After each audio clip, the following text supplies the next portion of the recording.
This is Arthur Rosenfield from Our LIC, and I'm here with Tony Vaccaro, and we are at his new opening of an exhibition having to do with 9/11 photography and the history of the Twin Towers that really starts in 1957 when Tony took this very first photograph of the architect. I was sent to Troy, Michigan to do a story on Eero Saarinen, who had just finished some new buildings for General Motors, just beautiful buildings. And I photographed in his house. We had lunch at a certain point, we relaxed, and then he said, "Let's go in the garden, Tony." So the two of us went out in the garden as the maid was washing the dishes. I see this Japanese-looking man across the street, and he said, "Oh, come, meet Minoru Yamasaki." And that was really the first time that I met this man. I knew of him because I had seen the St. Louis airport go up, and it was his design and I admired it, so I was looking forward to meet him. As we talked, he went in and we kept talking, and he invited me to have dinner in his house that evening. So when the evening came, I went to his modern box, which is still there, in Bloomfield Hills, Michigan, not far from Troy, where I was to meet him in the office. He is famous for that TWA Eagle building at Kennedy Airport. Yes, it's still there. They don't know what to do with it now, but I hope they don't destroy it because it's fantastic building, and it should be saved at all costs. And every succeeding mayor of the city of New York should save that building. So anyway, I met him that evening. I went to have dinner in his house. And by the way, it was the first time that I had acorn squash. It was delicious. I loved it. When I walked in the place, he had 2 or 3 paintings by Enrico Donati, an Italian painter. I have 2 or 3 or 4 Enrico Donati paintings. So we were both collecting the same thing, and in the course of the evening and the dinner, which was a combination of Japanese and Italian dinner, I discovered that he was an Italophile, and which was the link of the two of us together for a friendship that ended way after the buildings were built. As years went by, one evening, he asked me and Anya for dinner in a restaurant on 52nd Street, the corner of 52nd Street and Madison Avenue. There was an Italian restaurant there. It was very good. There were sweet violins playing there. Anyway, as I went there, he tells me of this fantastic project.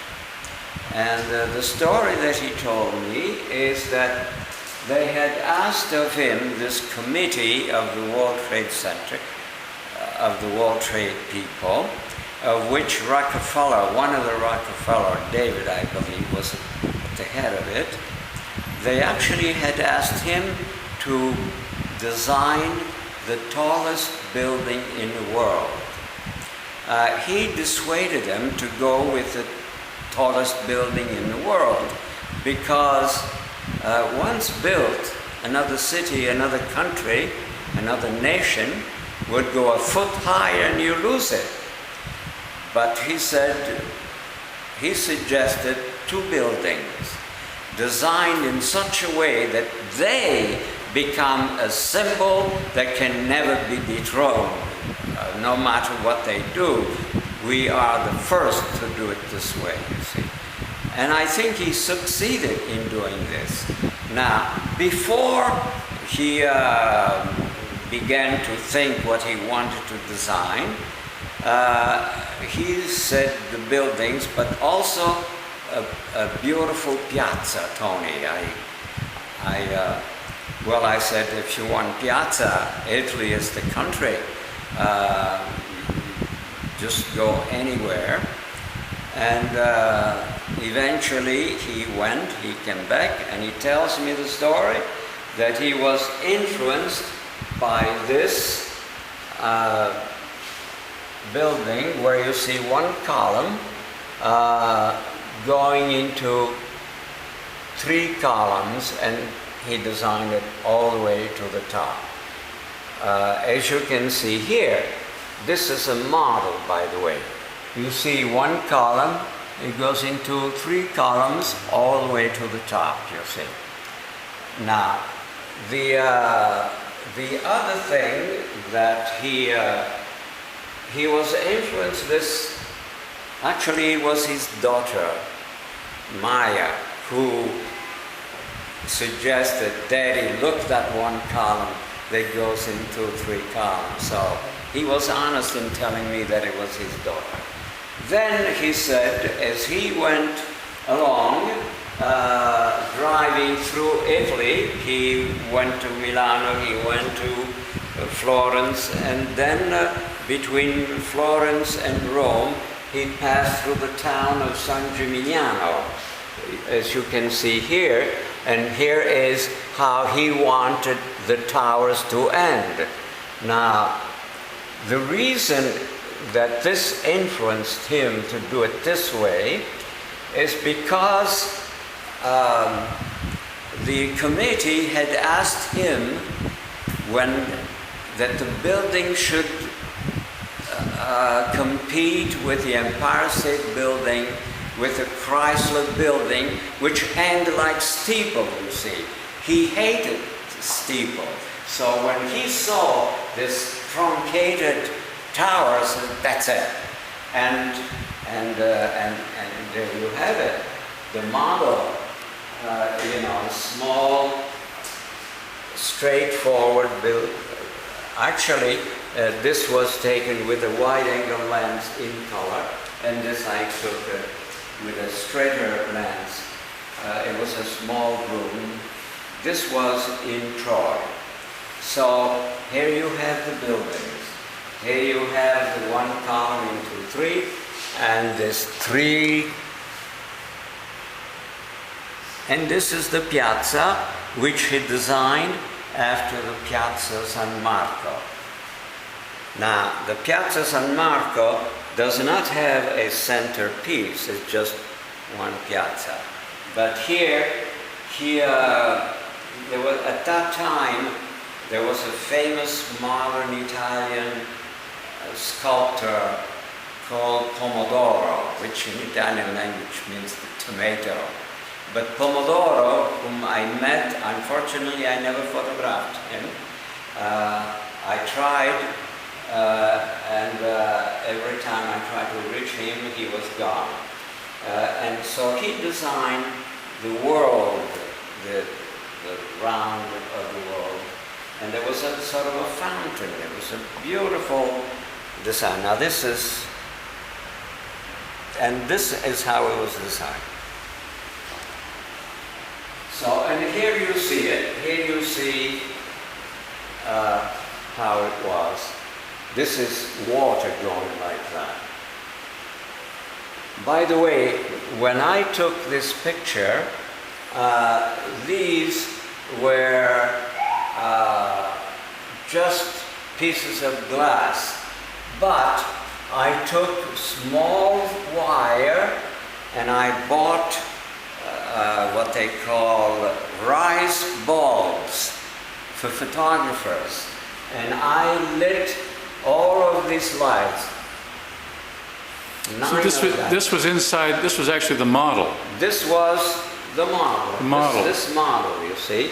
And I worked on my knees here to make this look real. You know, these are all fake. All fake. It's wonderful. But Wonderful. I wanted to give it life. I was such a believer of Yamasaki that I would go anywhere to improve the picture, whatever, you know.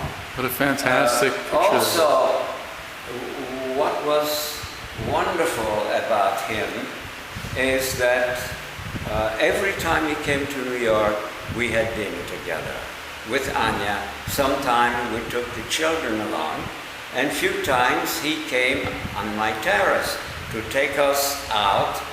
I had a beautiful terrace at 6 West 77th Street, overlooking Central Park that he loved. So we had established a wonderful relationship. Life magazine eventually published the story on March 22 issue of 1969. I have one issue at home where you see the World Trade Center is going up at that time. The World Trade Center going up, yes. So now we're one further step along here. We have a model of this inspired design of two buildings. This is the model to show how the entire the atmosphere that it would create, you know. There was going to be a change in Manhattan, there's no question. When I saw this, I quickly went to New Jersey. Actually, I began to take pictures long before this. When they began to build the World Trade Center, they discovered that it was on water. There was water everywhere. It so happens that a group of Italian workers had just completed one of the biggest dam in Africa, in the world. And it was done in a watery place, so that by a couple of years working there in Africa, they had become expert in how to work with water, you know, mix cement, how to start, you see. And so the Americans were at a loss, so they let those workers from Italy come to America to do the base for the World Trade Center. And they did it. When they reached, you know, normal level, they went back to Italy and the American worker took over. So it was complex. Italy had a lot to do with this building. The design for the bottom came from Venice and the top came from San Gimignano. So no matter what we did in Manhattan, they always appeared in the picture because they towered all those buildings. This is my family, Anya. This is David, a neighbor of us, also called David, and this is Francis. And we are going to visit the Statue of Liberty. The first time my children saw the Statue of Liberty. Here, with this picture, I wanted to show it's not a sharp picture.